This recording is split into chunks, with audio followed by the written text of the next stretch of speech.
8 வயது சிறுமி பாலியல் வன்கொடுமை வழக்கில் குற்றவாளி கைது செய்யப்பட்டுள்ள நிலையில் தொடர்ந்து அவரிடம் காவல்துறையினர் தீவிர விசாரணை மேற்கொண்டு வருகின்றனர்.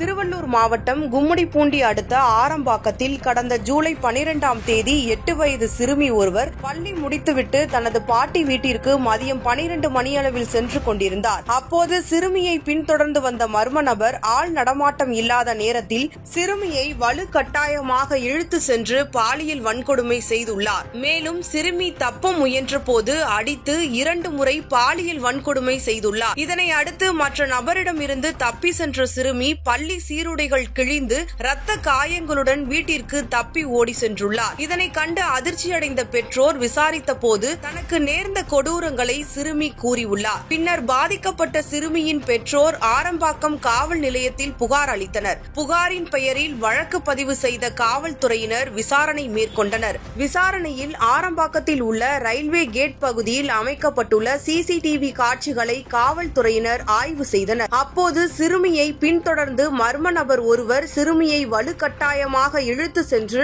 வன்கொடுமை செய்த சிசிடிவி காட்சிகள் வெளியாகி அதிர்ச்சியை ஏற்படுத்தியது. மேலும் இந்த சம்பவம் நடந்து ஒரு வாரத்திற்கு மேலாகியும் குற்றவாளியை பிடிக்க முடியாமல் காவல்துறையினர் திணறி வந்தனர். இதனை அடுத்து பாதிக்கப்பட்ட சிறுமியின் பெற்றோர் திருவள்ளூர் காவல் ஆணையர் அலுவலகத்தில் புகார் அளித்தனர். புகாரின் பேரில் 17 தனிப்படை மற்றும் 5 சிறப்பு குழுக்கள் அமைக்கப்பட்டு தேடுதல் வேட்டையில் ஈடுபட்டனர். அது மட்டுமின்றி குற்றவாளியை பிடிக்க பொதுமக்களும் உதவ வேண்டும் என்ற கோரிக்கை விடுத்தனர். மேலும் குற்றவாளியை கண்டுபிடித்து தருபவர்களுக்கு 5 லட்சம் ரூபாய் சன்மானம் வழங்கப்படும் என்று அறிவிப்பு வெளியிடப்பட்டது. இதனைத் தொடர்ந்து ஆந்திர மாநிலம் சூலூர்பேட்டை மற்றும் ஒடிசா உள்ளிட்ட பகுதிகளுக்கு காவல்துறையினர் குற்றவாளியை பிடிக்க தேடுதல் வேட்டையில் ஈடுபட்டிருந்தனர். தொடர்ந்து காவல்துறையினர் 14 நாட்களுக்கு மேலாக விசாரணை நடத்தி வந்த நிலையில் ஆந்திர மாநிலம் சூலூர்பேட்டை ரயில் நிலையத்தில் குற்றவாளி தங்கியிருந்தது தெரிய வந்தது. இதனை அடுத்து சாதாரண உடையில் சென்ற காவல் அதிகாரிகள் குற்றவாளியை மடக்கி பிடித்து கைது செய்தனர். தொடர்ந்து அவரிடம் நடத்தப்பட்ட விசாரணையில் அவர் அசாம் மாநிலத்தை சேர்ந்த ராஜு விஸ்வகர்மா என்பது தெரிய வந்தது. மேலும் அந்த நபருக்கு வயது 35 என்பது விசாரணையில் கண்டுபிடிக்கப்பட்டுள்ளது.